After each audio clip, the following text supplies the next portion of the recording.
नमस्कार, मैं हूं राजश्री शर्मा। दिन भर की खबरों में सबसे पहले नजर डालते हैं आज के मुख्य समाचारों पर। शहरों के बाद गांवों में फैल रहा भ्रष्टाचार, भाजपा प्रत्याशी अमित साहू का जनसंपर्क अभियान जारी। भाजपा नेता सावन पालीवाल ने दिया निर्दलीय को समर्थन। भाजपा पार्षद मनोज बंसल ने भी दिया सभापति को समर्थन। डिब्बों व पैकेट पर मतदान तारीख का स्टिकर। जंक्शन बाजार में पहुंची स्वीप टीम ने व्यापारियों से की अपील।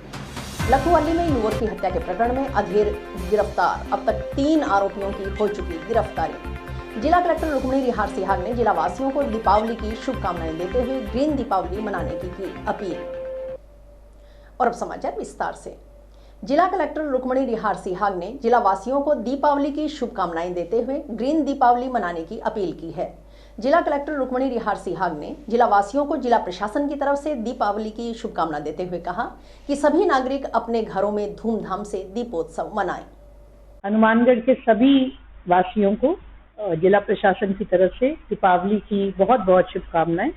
आप सब अपने घरों में दीपावली बहुत ही धूमधाम से मनाएं और ये पर्व आपके लिए और आपके परिवार के लिए खुशियों भरा हो, ऐसी मेरी शुभकामनाएं आप सबके साथ हैं। मैं उम्मीद करती हूँ कि आप ग्रीन दिवाली को मनाएंगे, पटाखों से दूर रहेंगे। जो आपके छोटे बच्चे हैं घरों में, खासकर उनका ध्यान रखेंगे। हर बार दिवाली के बाद हमें कुछ ऐसे केसेस सामने आते हैं जिसके अंदर कुछ बच्चों को चोट पहुंचती है। मैं आपसे अपील करना चाहूंगी कि खुशी के त्योहार को खुशी से मनाएं और ऐसी कोई भी गतिविधि ना करें जिससे आपको या आपके परिवार के किसी भी सदस्य को कोई हानि पहुंचे। हनुमानगढ़ के सभी वासियों को दीपावली पर्व की जिला प्रशासन की तरफ से बहुत बहुत बधाई और शुभकामनाएं। विधानसभा चुनाव के लिए नामांकन दाखिल करने की प्रक्रिया पूर्ण होने के बाद गुरुवार को नाम वापसी के दिन हनुमानगढ़ विधानसभा क्षेत्र से 2 प्रत्याशियों की ओर से अपने अपने नामांकन वापस लिए गए।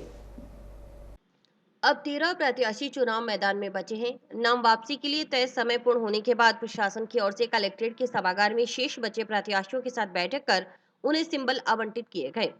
बैठक में ऑब्जर्वर भी मौजूद रहे। ऑब्जर्वर की ओर से प्रत्याशियों को निर्देश दिए गए कि वे निर्वाचन आयोग की गाइडलाइन की पालना करें। अंतिम 48 घंटे की SOP भी प्रत्याशियों के साथ शेयर किए गए। रिटर्निंग अधिकारी SDM दिव्या चौधरी ने बताया कि 25 नवंबर को मतदान है। सभी मतदाताओं से अपील है कि ECI की मंशा अनुसार प्रत्येक मतदाता 25 नवंबर को बूथ पर पहुंचकर अपने मताधिकार का प्रयोग अवश्य करें। 25 नवंबर को मतदान सुबह 6 बजे से शाम 7 बजे तक होगा। आज हनुमानगढ़ AC में 2 लोगों ने नाम वापसी करी है। 2 लोगों की नाम वापसी के बाद 13 कंटेस्टिंग कैंडिडेट्स हमारे यहाँ बचते हैं। उसके बाद सिंबल अलॉटमेंट के लिए सभी कैंडिडेट्स को बुलाया गया था, जिनके साथ मीटिंग करके उनके सिंबल्स अलॉट किए गए हैं। अभी कैंडिडेट्स के साथ MCC के रिगार्डिंग और एक्सपेंडिचर के रिगार्डिंग एक मीटिंग रखी गई है, जिसमें जनरल ऑब्जर्वर सर और एक्सपेंडिचर ऑब्जर्वर मैम भी हैं उपस्थित। उस मीटिंग में ये इनको निर्देश दिए गए हैं कि चूंकि ये कंटेस्टिंग कैंडिडेट्स फाइनल हो चुके हैं, उसके बाद इनको MCC की किस प्रकार से गाइडलाइन की पालना करनी रहेगी। न्यूज़ वगैरह के रिगार्डिंग भी हमने इनको चैनल्स और प्रिंट मीडिया की लिस्टें दे दी हैं, जिसमें इन लोगों को अधिकृत न्यूज देने का रहेगा। लास्ट जो 48 आवर्स की SOP है वो इनके साथ शेयर की गई है। इसके साथ ही एक्सपेंडिचर के संबंध में भी इनको निर्देश सबको दे दिए गए हैं। उनकी कुछ क्वेरी के भी आंसर दिए गए हैं। इस प्रकार से कैंडिडेट्स के साथ हमारी फाइनल मीटिंग हुई है। 25 तारीख को अपना पोल डे है, तो मेरा सभी मतदाताओं से ये निवेदन रहेगा, ECI की मंशा के अनुसार और चूंकि मतदान हमारा अधिकार है, उस अधिकार का उपयोग करने के लिए प्रत्येक मतदाता अपना मत जो है वो देने जरूर बूथ पे आए। एंड जो सरकार ने व्यवस्था करी है कुछ वृद्ध जन और विकलांग लोगों के लिए होम वोटिंग की, हम उनके लिए होम वोटिंग के लिए भी अरेंजमेंट्स कर रहे हैं। तो सबसे अपील रहेगी कि अपने मताधिकार का प्रयोग ज्यादा से ज्यादा करें। विधानसभा क्षेत्र हनुमानगढ़ से भारतीय जनता पार्टी के प्रत्याशी अमित साहू का जनसंपर्क अभियान गुरुवार को भी जारी रहा। उन्होंने ग्रामीण क्षेत्र में जनसंपर्क कर चुनावी सभाओं को संबोधित किया। गुरुवार को अमित साहू ने टाउन शहर के नजदीक स्थित करतारपुर कॉलोनी, नंदराम की ढाणी, Gurusar, 9 SSW, 7 SSW, 10 KSP, 14 KSP, 13 KSP, भूना वाली ढाणी एवं मुंडा में जनसभाओं को संबोधित किया। सभाओं को संबोधित करते हुए भाजपा प्रत्याशी अमित साहू ने कहा कि कांग्रेस के कार्यकाल में हनुमानगढ़ 10 साल पीछे जा चुका है। राज्य की संपत्ति को बेचकर करोड़ों का भ्रष्टाचार शहर में हुआ है और अब वह भ्रष्टाचार गांव में फैलना शुरू हो गया है। गहलोत सरकार ने पेट्रोल डीजल के साथ साथ बिजली के दरों में बढ़ोतरी कर महंगाई को बढ़ावा दिया। प्रदेश का किसान भी एक एक खाद के कट्टे के लिए पुलिस की लाठी खाने को मजबूर हुआ है। कांग्रेस सरकार ने पिछली बीजेपी सरकार की जन कल्याणकारी योजनाओं का नाम बदलने के अलावा कोई विकास का काम नहीं किया। पिछली सरकार की योजनाओं का नाम बदलकर जनता को गुमराह कर वाहवाही लूटने का काम किया गया है। उन्होंने कहा कि पूर्व मंत्री डॉक्टर रामप्रताप की ओर से किसानों ग्रामीणों की समस्याओं को जमीनी स्तर पर समझते हुए सैकड़ों पक्के खाले, नहर सहित ऐसे कई कार्य करवाए गए जो हनुमानगढ़ सहित पूरे राजस्थान के किसानों के लिए जीवनदायिनी बन चुके हैं। उधर भाजपा प्रत्याशी के समर्थन में पूर्व कैबिनेट मंत्री डॉक्टर रामप्रताप ने गांव नवा 68 LLW चंदड़ा सतीपुरा गाहड़ू चकबूट सिंह वाला ढालिया में जनसंपर्क किया।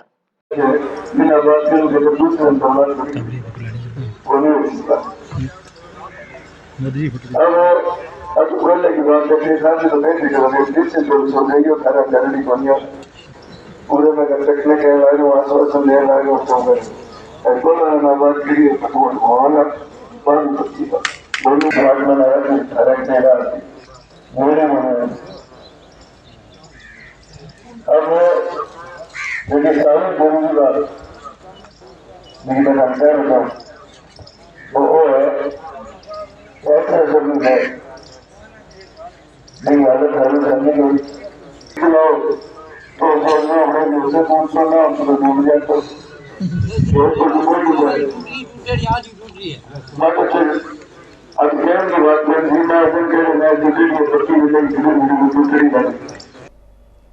भारतीय जनता पार्टी के नेता सावन पाईवाल ने निर्दलीय प्रत्याशी गणेश राज बंसल को समर्थन दिया है।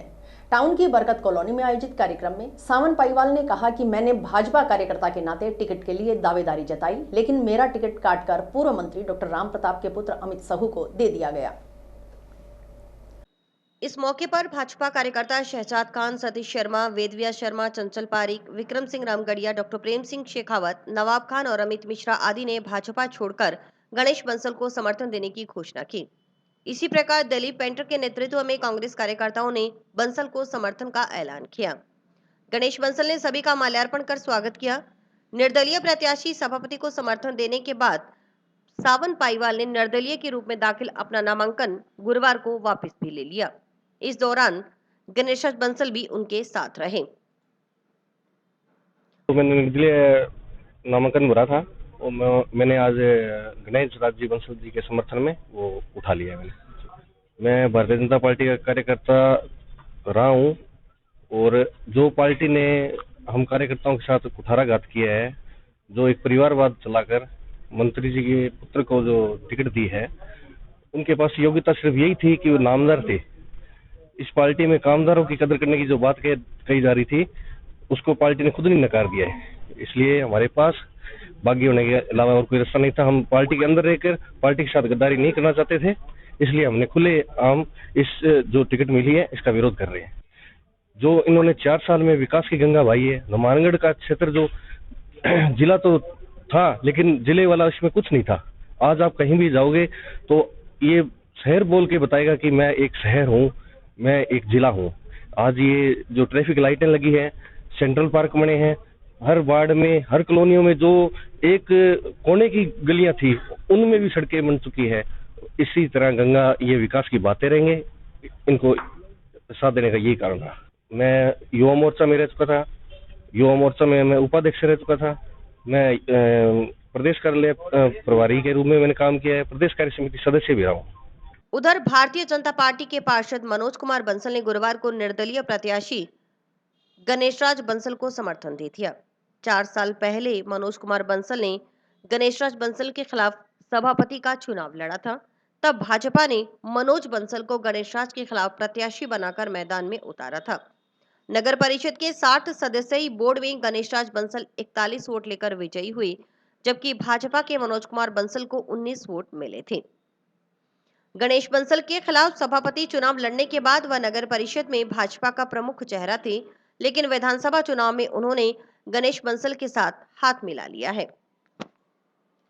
25 नवंबर को होने वाले विधानसभा आम चुनाव में मतदान प्रतिशत बढ़ाने के उद्देश्य से प्रतिदिन स्वीप गतिविधियों का आयोजन किया जा रहा है। इसी क्रम में गुरुवार को टाउन में भारत माता चौक से सेंट्रल पार्क तक महिला मानव श्रृंखला का आयोजन किया गया। महिला मानव श्रृंखला में राजीविका की महिलाएं, महिला अधिकारिता की महिलाएं, ICDS की महिलाएं शामिल हुई। महिला मानव श्रृंखला के बाद टाउन में जंक्शन तक रैली निकाली गई। राजीविका जिला प्रबंधक संजू पुनिया ने कहा कि इस कार्यक्रम के माध्यम से ये संदेश दिया गया है कि 25 नवंबर को अधिक से अधिक मतदाता अपने मताधिकार का प्रयोग करें। जितना अधिक मतदान प्रतिशत होगा, लोकतंत्र भी उतना अधिक मजबूत होगा। स्वीप टीम मनसुखजी सिंह ने बताया कि राजस्थान में 25 नवंबर को विधानसभा चुनाव की घोषणा की गई है। जिला निर्वाचन अधिकारी की ओर से जारी स्वीप कैलेंडर के तहत हनुमानगढ़ की रिटर्निंग अधिकारी दिव्या चौधरी के निर्देशानुसार महिला मानव श्रृंखला बनाकर मतदान के लिए नागरिकों को प्रेरित किया गया है। इस मौके पर राजेश कुमार वर्मा सहित स्वीप टीम में शामिल अन्य अधिकारी कर्मचारी मौजूद रहे। आज का कार्यक्रम महिला मानव श्रृंखला का किया गया है भारत माता चौक से सेंट्रल पार्क तक, और इस कार्यक्रम के माध्यम से हम लोगों तक ये जागरूकता करना चाहते हैं कि वो ज्यादा से ज्यादा मतदान करें, और ज्यादा से ज्यादा हम मतदान करेंगे तो लोकतंत्र मजबूत बनेगा। तो मेरी लोगों से यही अपील है कि वो ज्यादा से ज्यादा 25 नवंबर को जाकर मतदान करें। इस कार्यक्रम में राजीविका की महिलाएं, महिला अधिकारिता की महिलाएं और ICDS की महिलाएं। 25 नवंबर 2023 को महिला श्रृंखला के अंतर्गत ये मोटिवेट करने के लिए ये प्रोग्राम रखा गया है, जिसमें अधिकांश डिपार्टमेंट की महिलाएं इसमें शामिल और प्रेजेंट है, और ये मोटिवेट किया जाएगा कि सभी जनता 25 नवंबर का पूरा ध्यान रखें। 25 नवंबर को आवश्यक रूप से मताधिकार का प्रयोग करने का संदेश देने के लिए जिला निर्वाचन अधिकारी के निर्देशानुसार जिला प्रशासन की ओर से डिब्बों व पैकेट्स पर चिपकाने के लिए मतदान दिनांक संबंधित स्टिकर तैयार करवाए गए हैं। यह स्टिकर डिब्बों व पैकेट्स पर चिपकाने की अपील अधिकारियों की ओर से व्यापारियों से की जा रही है। जंक्शन बाजार में गुरुवार को इस कार्यक्रम का आगाज जिला परिषद की मुख्य कार्यकारी अधिकारी सुनीता चौधरी के नेतृत्व में स्वीप टीम की ओर से शहीद भगत सिंह चौक स्थित मीनाक्षी स्वीट कॉर्नर से किया गया। इस दौरान स्वीप टीम की ओर से कुछ ग्राहकों को स्टिकर लगे मिठाई से भरे डिब्बे सौंपकर 25 नवंबर को आवश्यक रूप से मतदान करने की अपील की गई। जिला परिषद CEO सुनीता चौधरी ने बताया कि विधानसभा आम चुनाव के तहत 25 नवंबर को मतदान होगा। इससे पहले 12 नवंबर को दीपावली का त्योहार है, इसलिए नागरिक मिठाई, कपड़ों आदि की खरीदारी कर रहे हैं। इसके तहत बाजार में व्यापारियों विशेषकर मिठाई विक्रेताओं से आग्रह किया गया है कि वे मिठाई के डिब्बों पर 25 नवंबर को निर्भय होकर मतदान अवश्य करें, संबंधित स्टिकर लगाएं ताकि नागरिकों को मतदान करने की तारीख का ध्यान रहे और वे उस दिन बूथ पर जाकर मतदान कर सकें। डिब्बों व पैकेट्स पर चिपकाने के लिए प्रशासन की ओर से स्टिकर तैयार करवाए गए हैं। CEO चौधरी ने बताया कि बाजार में काफी व्यापारी होते हैं, उनके प्रतिष्ठानों पर कई कामगार होते हैं। चुनाव के दिन व्यापारी सोचते हैं कि अगर वे अपनी दुकान छोड़कर जाएंगे तो बिक्री पर असर पड़ेगा, लेकिन वोट करना सबका अधिकार भी है और जरूरी भी। व्यापारियों को अपने मताधिकार का आवश्यक रूप से प्रयोग करने के लिए इस तरह की गतिविधियां आयोजित की जा रही हैं। प्रोग्राम ये है कि जैसे अपने आप मतदान का दिवस पास में आती जा रही है 25 तारीख और दिवाली है, तो माहौल मिठाई का और कपड़े खरीदने का, सामान खरीदने का है, तो हमने बाजार के व्यापारी वर्ग से विशेष तौर पे मिठाई वाली प्रतिष्ठान जो है उनसे ये निवेदन किया है कि वो अपने डब्बों पे 25 नवंबर की जो पर्ची है, जिससे कि लोगों को ध्यान में रहे स्टिकर कि 25 नवंबर को वोट अवश्य दें, ऐसा अपील करता हुआ एक स्टिकर लगाएं। उसके अंदर हमने शुरुआत आज मीनाक्षी स्वीट से किए। इस तरह का हमने एक स्टिकर बनाया है, छोटा सा, इससे छोटा भी ये बना सके तो वो बना लें, और इसको हम डब्बों पे और पैकेट्स पे छाप रहे हैं, जिससे लोगों को ये जागरूकता रहे कि 25 नवंबर को निर्भय होकर वोट करना है। और मीनाक्षी स्वीट कॉर्नर की तरफ से हम सभी जो हम हलवाई हैं, मिठाइयों की जो दुकानें हैं, सभी पे हमने ये स्टिकर, जो डिब्बों पे हमने स्टिकर बोटुड़ी छपवाया है, ये लगवा करके और सब हम दे रहे हैं। इससे लोगों में ये संदेश जाए कि 25 नवंबर को सभी को अपनी वोटिंग करनी है। वोट अपना एक अधिकार है, जिससे सही प्रतिनिधि चुना जाए। इसके लिए सभी को मैं अपील करता हूं कि बढ़ चढ़ करके वोटिंग करें और अपना कर्तव्य निभाएं। और जनता से ये मैं जागरूक भी करता हूं कि 25 नवंबर विशेष तौर पर याद रखें, सभी लोग परिवार के जो भी हैं, जो घरों से नहीं निकल सकते, उनके लिए व्हील चेयर वगैरह है या और साधन है, सरकार ने उपलब्ध करवाए हैं। तो उससे वोट ज़्यादा से ज़्यादा वोटों की वोटिंग करनी है। गांव लखुवाली में युवक की हत्या के प्रकरण में टाउन पुलिस ने एक और आरोपी को गिरफ्तार किया। गिरफ्तार आरोपी की पहचान अब्दुल सत्तार के रूप में हुई। इस मामले में यह तीसरी गिरफ्तारी है। इससे पहले पुलिस 2 आरोपियों को गिरफ्तार कर न्यायिक अभिरक्षा में जेल भिजवा चुकी है। थाना प्रभारी शिवराण के अनुसार अनुसंधान के दौरान 2 नवंबर को हत्या के मामले में रहमतुल्ला उर्फ राजू पुत्र खुशी मोहम्मद व अब्दुल जबार उर्फ यारू निवासी वार्ड 2 गांव लखुवाली को गिरफ्तार किया गया था। अब्दुल सत्तार इस प्रकरण में फरार चल रहा था। उसे बुधवार रात को गिरफ्तार कर लिया गया। आरोपी से अनुसंधान जारी है। पुलिस टीम में थाना प्रभारी वेदपाल शिवराण, कांस्टेबल प्रदीप सिंह शामिल थे। हनुमानगढ़ टाउन थाना क्षेत्र में लखवाली चौकी के अंतर्गत लखवाली गांव में पिछले दिनों गुलाम हुसैन पुत्र रज्जाक, जो कि लखवाली का ही है, उसके साथ में उसके जो रिश्तेदार हैं, दूर के जो रिश्तेदार हैं, उन लोगों ने देर रात्रि को मारपीट की थी। मारपीट के पश्चात गुलाम हुसैन को इलाज के दौरान अगले दिन जो सुबह है उसकी मृत्यु हो गई थी। चूँकि हमारे द्वारा मौके पे पहुंच के गुलाम हुसैन के पर्चा बयान लिए गए थे, जिस पे 307 में मुकदमा दर्ज किया गया था। मृत्यु के पश्चात 302 धारा ऐड की गई। हमारे द्वारा पूर्व में 2 मुलजिम इस घटना में जो शामिल थे, राजू और यारू, को गिरफ्तार किया गया था। कल हमारे द्वारा इसमें जो अन्य संलिप्त था सत्तार, जो उन्हीं का भाई है, उसको गिरफ्तार किया गया है, जिसको आज न्यायालय में पेश किया जा रहा है।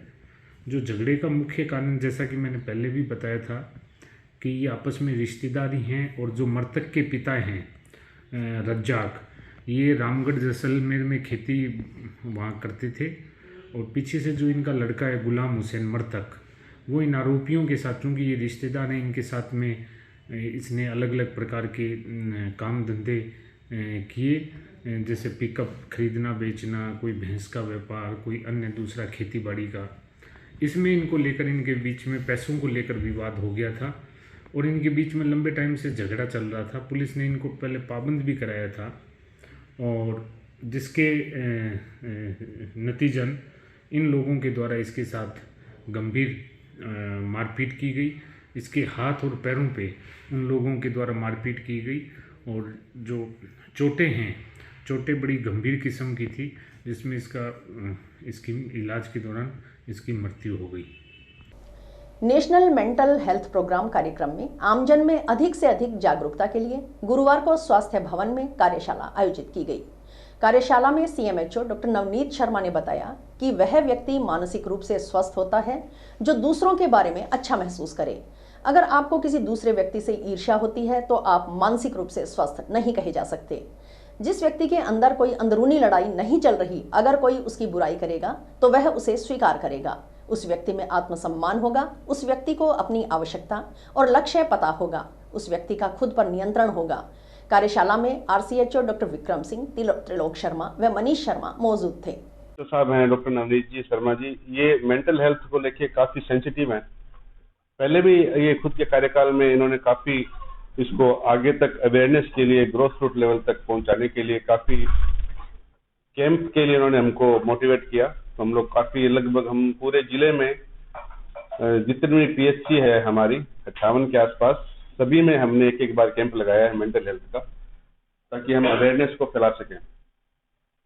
थोड़ा सा मैं मेंटल हेल्थ के बारे में बता दूं कि एक नेशनल मेंटल हेल्थ प्रोग्राम है जो हमारे इंडिया में 1982 में लॉन्च हुआ और उसी की कड़ी में डिस्ट्रिक्ट मेंटल हेल्थ प्रोग्राम को 1996 में स्टार्ट किया और हमारे हनुमानगढ़ जिले में ये 2015 से स्टार्ट हुआ था।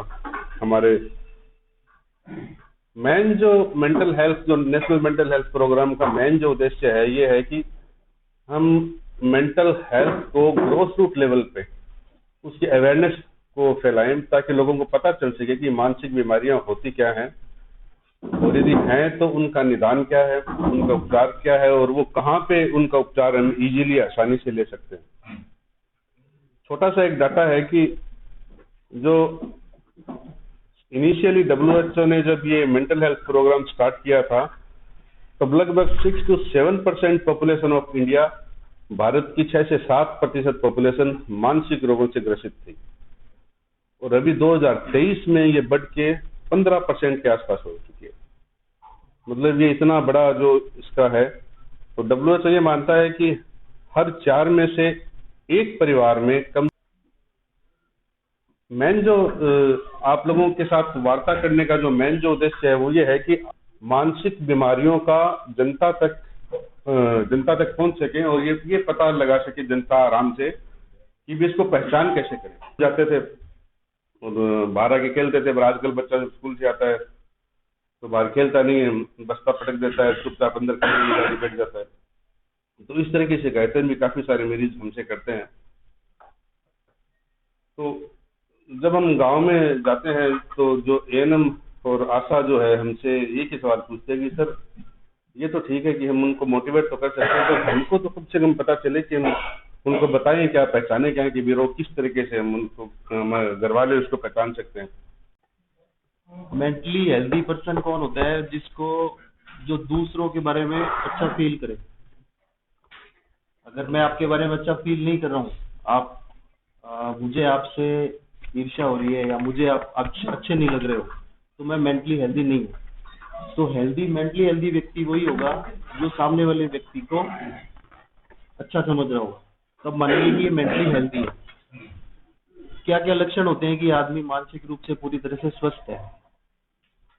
नंबर 1, उसके अंदर कोई भी अंदरूनी लड़ाइयाँ नहीं चल रही होंगी। जैसे अपने अंदर चलती रहती है कुछ ना कुछ, अपने खुद ही अंदर कुछ लड़ाइयाँ चलती रहती हैं, वो नहीं चलनी चाहिए।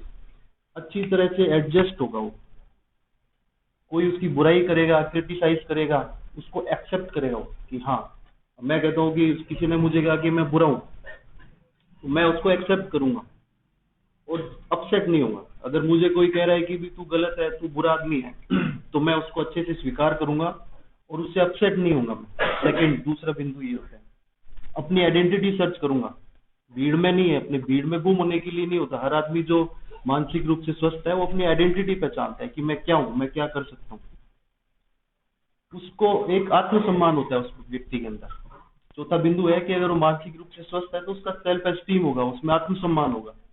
टाउन में जंक्शन रोड पर स्थित गणपति मोटर्स की ओर से नवरात्रा व दीपावली त्योहार के उपलक्ष्य में वाहन खरीद पर कैश डिस्काउंट, लक्की ड्रॉ, बुकिंग पर उपहार, एक्सचेंज पर बोनस आदि की सुविधा ग्राहकों को दी जा रही है। बजाज का वाहन खरीदने के लिए ग्राहकों की भारी भीड़ शोरूम पर उमड़ रही है। बजाज के वाहनों की तरफ ग्राहकों का अधिक रुझान होने से स्टॉक कम पड़ रहा है। शोरूम मैनेजर भूवी सिंह राठौर ने बताया कि अब की बार दीपावली पर काफी संख्या में लोग उत्साह के साथ शोरूम में पहुंचकर गाड़ियां बुक करवा रहे हैं। बजाज ऑटो की तरफ से प्रत्येक प्लेटिना बाइक खरीद पर 2500 रुपए की कैश डिस्काउंट की सुविधा दी जा रही है। वहीं शोरूम की तरफ से लकी ड्रॉ की स्कीम निकाली गई है। इसके अंदर 3 गिफ्ट निकाले गए हैं। प्रथम पुरस्कार बड़ी LCD, दूसरा फ्रिज और तीसरा वॉशिंग मशीन रखी गई है। बुकिंग पर भी ग्राहक गिफ्ट दिया जा रहा है। इस बार प्लेटिना की नई गाड़ी आई है जो किक स्टार्ट है। इसकी कीमत 60,000 के करीब है। ये सबसे सस्ती गाड़ी है। उन्होंने बताया कि इस बार धनतेरस को लेकर विशेष तैयारी की जा रही है। काफी संख्या में लोग बजाज के साथ जुड़ रहे हैं। माल की इतनी अधिक बिक्री हो रही। अब की बार दीपावली पे काफी कस्टमर उमंग के साथ शोरूम में गाड़ियां बुक करवा रहे हैं। ठीक है जी। और बजाज ऑटो की तरफ से 2,500 रुपए का कैश डिस्काउंट चल रहा है गाड़ी के ऊपर। ठीक है जी। और हमने हमारी तरफ से एक लकी ड्रा कस्टमर की तरफ स्कीम निकाली है जिसके अंदर हमने 3 गिफ्ट निकाले हैं, जिसमें हमने फर्स्ट ग्राहक हमने बड़ी LCD रखी है, फिर फ्रिज रखा है, फिर अपने वॉशिंग मशीन रखी है, जिसमें एक चौथे गिफ्ट में हमने मिक्सर भी रखा है। ऐसे करके हर ग्राहक को गिफ्ट दे रहे हैं और बुकिंग पे भी हम गिफ्ट दे रहे हैं। और एक्सचेंज के अंदर भी हमने 1000 रुपए का एक्स्ट्रा बोनस रखा है। और हमारी अब नई गाड़ी आई है प्लेटिना किक स्टार्ट जो 59,890 रुपए में हम एक्स शोरूम प्राइस में दे रहे हैं, जो सबसे सस्ती गाड़ी है ये।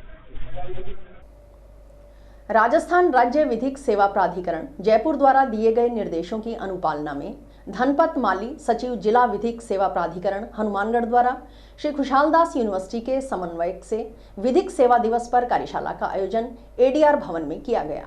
कार्यक्रम में धनपत माली द्वारा उपस्थित विद्यार्थियों को बताया कि आज के दिन यानी 9 नवंबर 1995 को विधिक सेवा प्राधिकरण अधिनियम 1987 आधिकारिक रूप से लागू हुआ था। और इस दिवस को मनाने की शुरुआत माननीय सर्वोच्च न्यायालय द्वारा 1995 में की गई थी। इस दिवस को मनाए जाने का उद्देश्य सभी नागरिकों के लिए उचित, सस्ता, सुलभ, शीघ्र एवं निष्पक्ष न्याय सुनिश्चित करना व इसके बाबत आमजन में जागरूकता फैलाना है। इस दिवस को मनाने की शुरुआत माननीय सर्वोच्च न्यायालय द्वारा 1995 में की गई थी। इस दिवस को मनाए जाने का उद्देश्य सभी नागरिकों के लिए उचित, सस्ता, सुलभ, शीघ्र और निष्पक्ष न्याय सुनिश्चित करना और इस संबंध में आमजन में जागरूकता फैलाना है। इसके अलावा विधिक सेवा प्राधिकरण अधिनियम के अंतर्गत समाज के कमजोर वर्गों को निःशुल्क विधिक सेवाएं प्रदान करने और विवादों के सौहार्दपूर्ण समाधान के लिए लोक अदालतों का आयोजन करना भी इसका उद्देश्य है। कार्यक्रम में सेवानिवृत्त न्यायिक अधिकारी महावीर स्वामी भी उपस्थित रहे। विधिक सेवा प्राधिकरण अधिनियम 1987 में बना, जो 9 नवंबर 1995 को लागू किया गया। सर्वोच्च न्यायालय की पहल पर ये 9 नवंबर 1995 को विधिक सेवा दिवस के रूप में मना रहे हैं। With agreement of both the parties.